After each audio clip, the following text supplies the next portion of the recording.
Y hoy está aquí con nosotros Claudia Sánchez Mayorga, libre, renovada, de nuevo, con vitalidad, con muchas cosas. Claudia, qué gusto me da verte. ¿Cómo estás? No, gracias a ti por el espacio, gracias a las personas que nos escuchan, que nos ven. De verdad tengo tanto que agradecerte a ti como a otros medios que también me apoyaron estando privada de mi libertad. Esto es muy interesante. Diana Alcaraz nos contaba hace un momento en esta pieza todo lo que pasó en el Solid Gold y con este cierre de muchísimos otros lugares, de muchísimos otros antros en el marco de la trata de personas. Y me llama la atención porque los políticos en este país siempre quieren tener un chivo expiatorio y un trofeo metiendo a alguien a la cárcel. Y a ti te tocó ese papel. Claudia Sánchez Mayorga, la tratante de personas. Y te fuiste a la cárcel casi una década, Claudia. Así es. ¿Cómo fue eso? Pues te quiero decir que yo, el inicio de todo esto, yo no sabía por qué yo. No sabía porque yo no tenía conocimiento de nada. Cuando fui, como bien lo mencionaron en el inicio, se metieron a mi domicilio, lo catearon, me secuestraron toda una noche, yo embarazada, sin poder hacer una llamada telefónica, un abogado, nada. Me sacan al día siguiente, me llevan a Seido, yo no sabía que era Seido en ese momento tampoco, me llevan a unas galeras, podremos decirlo, en la parte de abajo, embarazada, sin darme de comer. ¿Cuántos meses tenías de embarazo? 5 meses de embarazo. 5 meses de embarazo, me sacaron de la bañera desnuda, me tuvieron desnuda toda la noche, diciéndome groserías, diciéndome que pues si no les entregaba mis cosas de valor, pues me iba a cargar, ¿no? Con groserías. ¿Eso lo hacían los agentes? Las agentes del Ministerio Público, Claudia Morales Larre y la otra Ministerio Público, ahorita lo recuerdo. Hace 10 años de eso, Eso fue hace 10 años, exacto, encapuchados. Sí, claro. Encapuchados en mi habitación, con armas largas, hombres dentro de la habitación que no me dejaban moverme. Y yo con un miedo de, bueno, ¿qué le va a pasar a mi bebé? Porque no sabes en ese momento, o sea, jamás te imaginas que tanta gente va a llegar a tu casa. Digo, hoy por hoy que veo las noticias y que veo también cuando estuve en Santa Marta, que tuve televisión, yo veía, bueno, cómo se hacían los cateos con narcotraficantes. Fue de la misma forma en mi domicilio. Entonces, ahí fue cuando empecé, no quiero saltarme los capítulos, me llevan a Seido, de Seido me arraigan, porque no tienen nada contra mí. No tienen nada contra mí, no permiten el acceso a ninguno de los abogados. Estoy primero 30 días, después 20. Me enfermo de las vías urinarias, no permiten que la ginecóloga que yo tenía ingrese para poder recetarme el medicamento. Como ellos no lo tienen, pues me ponen otro. Me intoxico por la comida. Curiosamente, ¿no? En la parte de abajo recuerdo que había un área de derechos humanos y te daban autorización de bajar a reportar. Pues bueno, esas situaciones de derechos humanos nunca salieron a la luz, todo lo que yo dije en ese momento.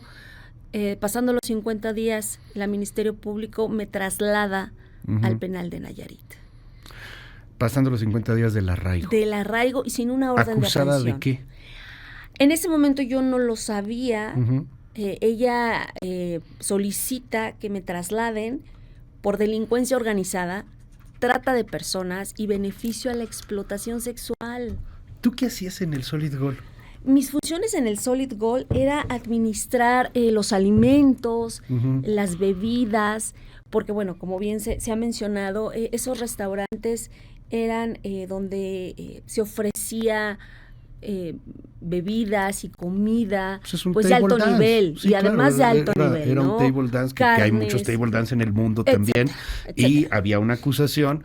A la fecha, pues no se terminó por probar mucho de este tema en el Solid Gold y en muchos otros, de trata y de explotación sexual. Que eso pues, es evidentemente ilegal. Un table dance no es ilegal en sí mismo, es ilegal una explotación sexual. Así es. Cuando dices administrabas las bebidas, Claudia, o administrabas los alimentos, ¿te refieres a que llevabas el Excel, comprabas esas cosas? Yo revisaba que llevaban la materia prima. O sea, eres como la contadora, pues, los de administrativos. administrativo, exacto. Estaba en las oficinas. De hecho, las oficinas estaban en Toreo inicialmente, lo que fue la Bola del Toreo hace muchos años. Sí, que ahora es una plaza comercial. Exactamente. Impresionante, por cierto. Exacto, ahí eran las oficinas. O sea, al Solid Gold ni siquiera ibas. Sí iba, pero a las oficinas. Cada uno de los negociaciones, digamos, de los restaurantes, tenía una oficina en la parte de arriba. Entonces, en aquella época solo eran 3 lugares: Toreo, Zona Rosa y San Ángel. Entonces yo iba, por supuesto, a que me entregaran la parte de lo que se había vendido en alimentos y bebidas. Mi hora de entrada era a las 2 de la tarde y salía a las 9:30 de la noche, 10 de la noche, de lunes a viernes. ¿Tenías contacto con algunas de las bailarinas? No. Yo no tenía contacto con ellas. Sí supe que era un table dance, eso sí, claro. O sea, a todas luces se podía ver, ¿no? Pero yo no tenía contacto con ellas directamente, como siempre se mencionó, que yo las contraté, que yo las traje, que yo les compré el boleto. Eso jamás. Oye, cuando te das cuenta que estás siendo acusada, fíjate cómo cambia tu vida de manera radical, ¿no? O sea, de ser una administradora, temas del Excel, temas de que se vendió, temas de numeritos, y de repente eres la tratante, eres la delincuente, que sale en la tele también, y que es acusada, porque pues esto al final de cuentas es un trofeo, te conviertes en un trofeo político. ¿Cómo te cae el 20 en ese momento? ¿Cuándo te cae el 20 de la bronca en la que estabas? Me cae el 20 hasta que tengo la oportunidad de hablar con un abogado de Matamoros. Y esto fue por videoconferencia, cuando yo estaba en Tepic. Yo no entendía por qué yo estaba ingresada en Tepic en un penal de hombres, por qué mi expediente estaba en Matamoros. ¿Estabas en un penal de hombres? Estaba en un penal de hombres. De hecho, existe ese penal. ¿Con compañeros hombres de reos? No. En esa época, exacto, en esa época le pidieron autorización al penal de Nayarit Noroeste, que les diera como un pedazo, digamos, del penal para que ingresaran las mujeres, digamos, de alto impacto. En aquella época, porque no tenían un penal federal como hoy por hoy está, y en aquella época estaba muy fuerte la parte de delincuencia organizada. De alto impacto, ¿quiénes eran tus compañeras? Alto impacto, Sandra Ávila Beltrán. La reina. La reina, bueno, le decían la reina, o no sé si era la reina, pero ella. Pero sí, le decían así. Ella, una compañera, el caso Martí. Compañera caso Wallace, Brenda Quevedo y algunas otras chicas más. O sea, eras de las mujeres más peligrosas del país. Más peligrosas, narcotráfico. Narcotráfico y cosas súper fuertes que yo empecé a darme cuenta porque era una plataforma. Era una plataforma en donde estábamos 150 mujeres, 4 en cada celda, porque ahí sí eran celdas.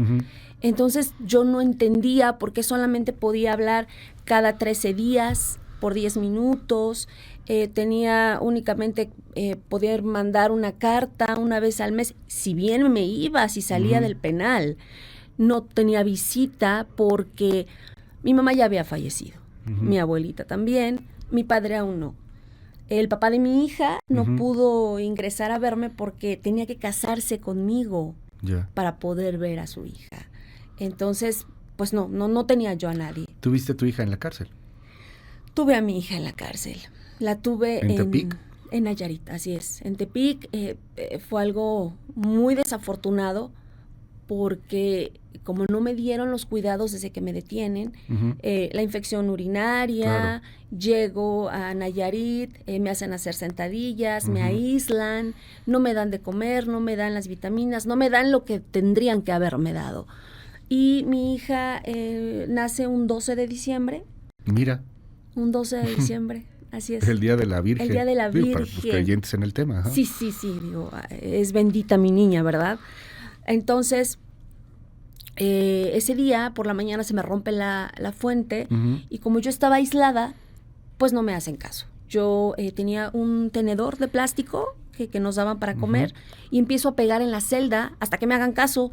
Me hicieron caso, no sé la hora, la verdad, pero ya fue después del desayuno, bastante tarde. Y llega una custodia y me dice, señora, ¿cómo se le ocurre si es 12 de diciembre? No, bueno, pues es que tú no decides. Y yo, perdón, o sea, O sea, ¿cómo es tener a tu hija en la cárcel? Porque entiendo que pasa un tiempo contigo en la cárcel también, ¿no? Sí, pasó conmigo 3 meses y medio porque no la pude sacar antes, porque no me permitían sacarla antes. Si no, de verdad que yo lo hubiera sacado desde el primer día, porque las condiciones eran terribles. No tenía una cunita, no tenía una camita, no tenía una cobijita. Terriblemente tuve que sacar a mi hija envuelta del hospital en mi camisola del uniforme y con un pañal, porque no tenía nada. Y además tampoco te permiten en los federales, en aquella época no te permitían que tu familia te llevara nada. Ellos supuestamente un arreo de alta seguridad, alta peligrosidad, no te mereces nada. De hecho, cuando yo ingreso me dicen, a partir de este momento eres la 1253. No tienes familia, no tienes a nadie, no eres nadie. La situación de las mujeres en las cárceles es muy fuerte. La situación de las mujeres en general es complicada. Acabamos de pasar el 8 de marzo.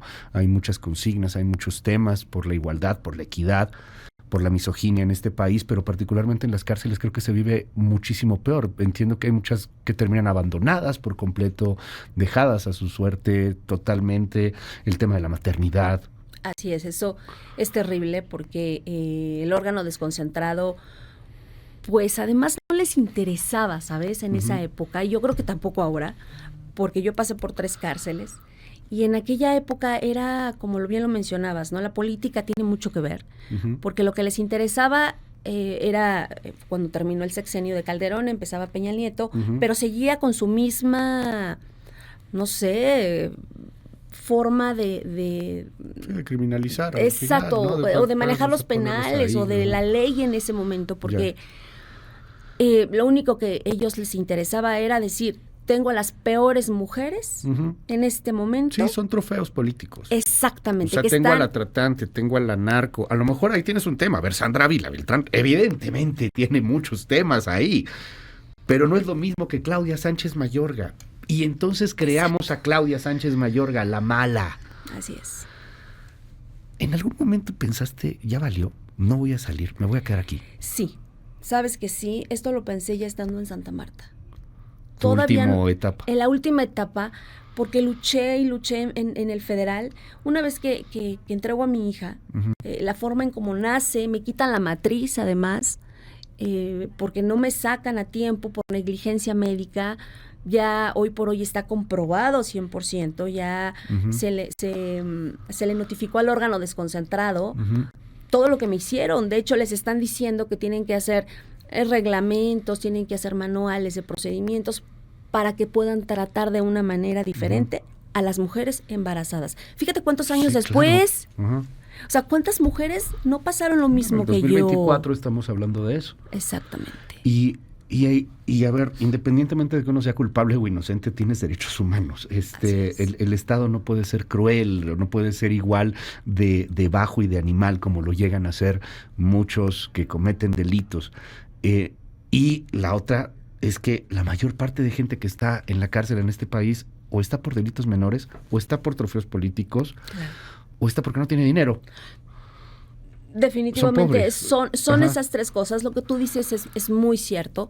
Yo lo fui estudiando conforme fueron pasando mis etapas de Nayarit, el traslado de Nayarit a Morelos, en donde nos golpean, en donde tú llegas a una supercárcel en ese momento, que bueno, todo mundo le puso esta supercárcel en donde está pues muy grande, en donde las presas, cada una, le lavan su ropa, le llevan el desayuno. Sí, pero ¿cuánto cuesta cada cosa de esas? Número 1. ¿Y a quién le interesa que haya más presas, no? Hicieron un súper hospitalito dentro de ese penal que no tenía absolutamente nada, no tenía ni personal tampoco. En el ingreso se murieron 2 personas, en este caso salió, me parece que en Animal Político, en aquella época. Y a las demás, pues no nos dejaban ver a la familia. 10 años, prácticamente una década. ¿Estuviste 8 años o 9 años? ¿Cuántos en total? Estuve 9 años, 3 meses. 9 años, 3 meses, prácticamente una década. Una década, 2 años en el penal de Nayarit, 2 años en Morelos y los últimos 6 años en Santa Marta. Acabas de salir, son tus primeros meses libre. 1 año, 3 meses para ser exacta, 1 año, Luis. 3 meses que estás libre. Así es. Dime, Claudia, ¿qué es justicia hoy para ti? Esa palabra me imagino que en tu caso representa mucho. ¿Qué es justicia? Muchísimo, ¿sabes? Yo, como te comentaba hace un momentito, antes de salir de Santa Marta, yo decía, ya no puedo, y finalmente es, ya no quiero porque por todos lados me dicen, ya voy a resolver, y no resuelven, pero además no resuelven conforme a derecho. Llega el momento que dices, bueno, ya no me dejan ver a mi hija, porque es otro asunto también. Yo dentro de Santa Marta tuve que pues ingresar un incidente para poder ver a mi hija, pedirle ayuda al DIF, pedirle ayuda a la Procuraduría del Menor, que gracias a Dios en ese momento hizo su trabajo. Cuesta mucho trabajo que te hagan caso estando privada de la libertad. Yo tenía que ver a mi hija 2 veces al mes, de lo cual el papá solamente me la llevaba una vez cuando quería. Yo no podía hacer más cosas. Mi padre murió estando yo dentro de la cárcel. Me quedé sin familia. Dejé de ver a mi hija, yo pensando que ya no la iba a volver a ver. Salgo de la cárcel, me voltean a ver muchas personas, se dan cuenta que soy inocente, porque revisan mi caso. Ahora sí lo revisan después de tantos años. Gracias, al ministro Saldívar, que acudió a Santa Marta. Lo revisan.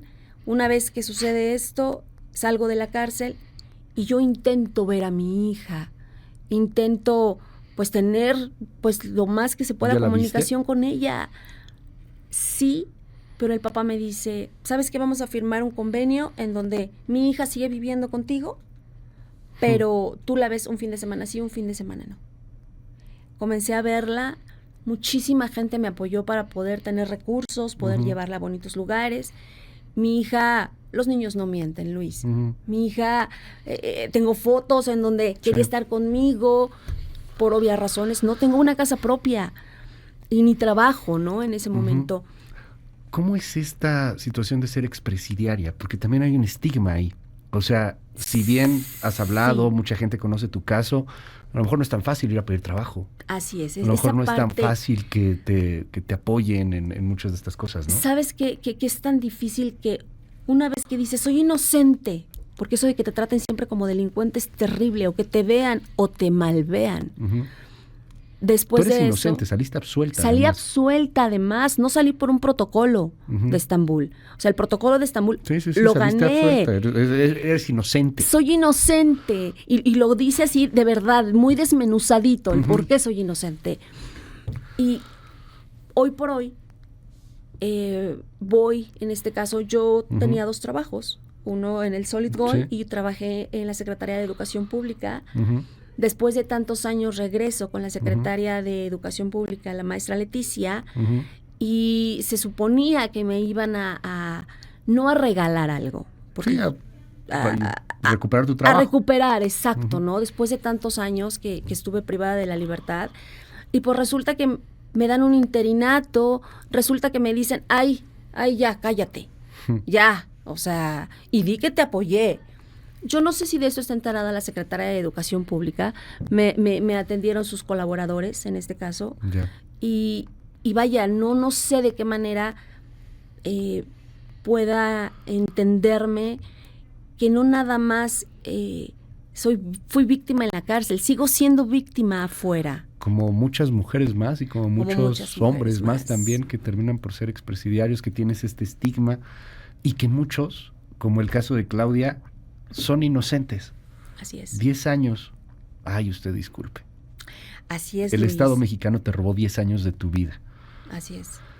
Claudia, gracias por regalarnos tu testimonio, gracias por venir aquí. ¿Cómo te cambió la cárcel? ¿Te hace más fuerte? Me hace más fuerte, sí, pero ¿sabes algo? Hoy que sigo luchando para que se restablezca todo lo que me quitaron, Hay algo que no voy a volver a tener, como mi padre, ya no lo volví a ver. Mi hija, ¿sabes? Hoy mi hija no me quiere ver. Hoy mi hija me dice, literal, yo quiero estar con mi papá, mi vida ya está hecha con mi papá. Tú no ibas a salir, mamá.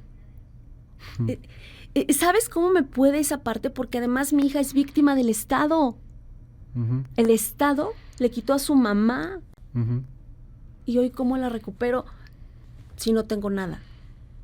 Y digo nada porque sigo en lucha en diferentes tribunales y simple y sencillamente ahí sigue detenido mi caso. Sigue. Sí, para poder tener a mi hija, como el de tantas personas. En este país. Desafortunadamente, las cosas son así, Luis. Claudia, gracias. De verdad, muchas gracias por estar con nosotros. WhatsApp 5571-131337. Es un gran ejemplo de que los políticos son responsables de la violencia en el país. Algo parecido pasa en este documental de Netflix, Duda Razonable, cómo se aplica la justicia aquí en México. Dicen aquí en el WhatsApp 5571-131337. Escucho este infierno que vivió Claudia Sánchez Mayorga en la cárcel y todo su proceso y nos escandalizamos de lo que está viviendo nuestro compatriota en Qatar y me pregunto qué diferencia hay entre ambos sistemas de justicia porque nuestro país es un asco en temas judiciales. Luis, en estos casos, ¿qué se hace? ¿Demandarás al Estado? ¿Te preguntan, ¿demandarás al Estado? ¿O ya lo demandaste? Estoy en eso, las demandas ya se ingresaron y sabes, es muy curioso. Tengo una recomendación de la CNDH, otra de CONAPRED y el órgano desconcentrado. Lo que contesta es, ya prescribió. Lo que contesta es, no me entregaste todas las constancias. A ver, ¿cómo no te las entregué si están testadas? No las tengo yo.